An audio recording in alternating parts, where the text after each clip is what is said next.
接下来继续来看我们嘅专题报道，也把我们探讨有关家暴系有关细奶人男性的部分。今日带大家来看一对家暴受害者嘅个案。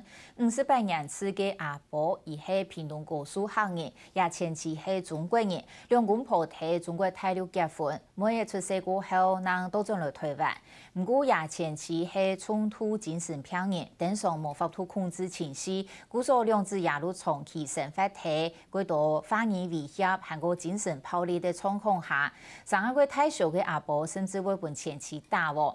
本但伊也唔肯吞自家嘅家务事讲本人知，不过为到每日伊家庭爱吞人来请求申诉。虽然一个过程当中佢唔顺利，不过里面社工又提申诉，伊行出的一个暗样，也肯呢用自家嘅经验来鼓励吞有穷养情形的细奶人，使得来申请申诉。因为细奶家暴受害者多多安尼嘅事情，也穷养有本人保护嘅权益。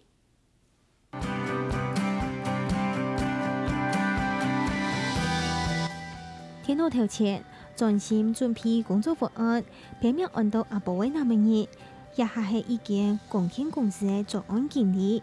几下年前，受到中国大陆发展事业，认同结束嘅酒楼东北的小阿婆也结婚。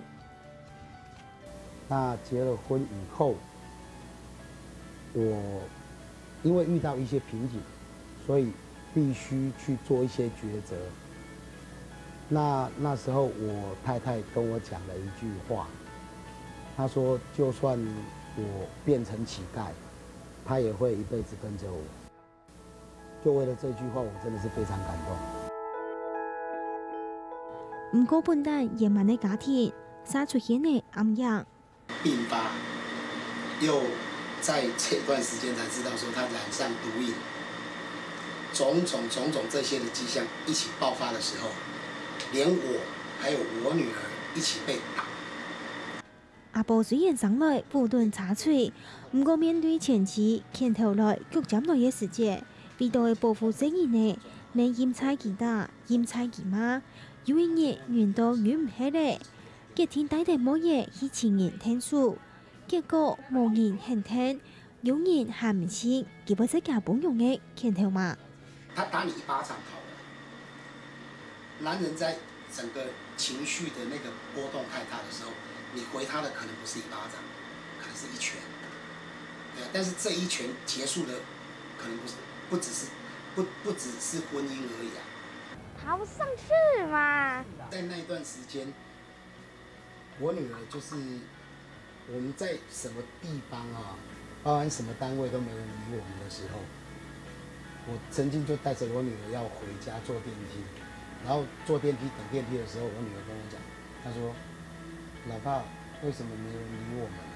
男性他要求助已经不容易，的确就是如果他愿意，我可能会多讲一下这些，就说啊，你这个真的很不容易，然后要做这个决定哈，或者是说能够讲出来。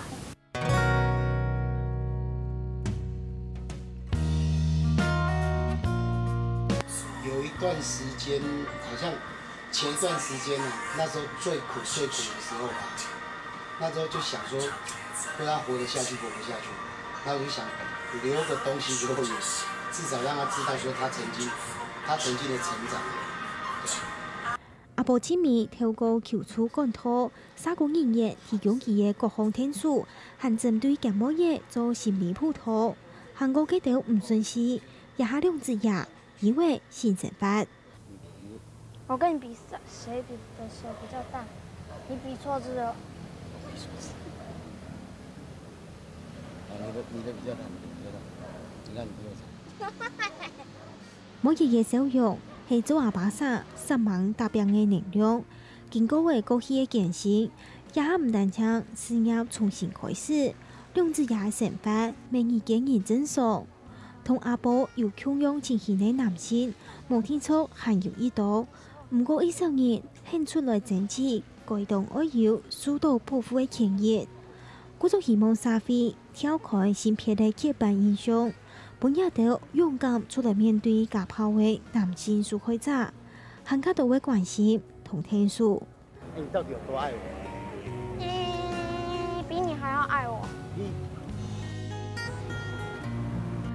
客家新闻林建佑，唔是去讨厌报道。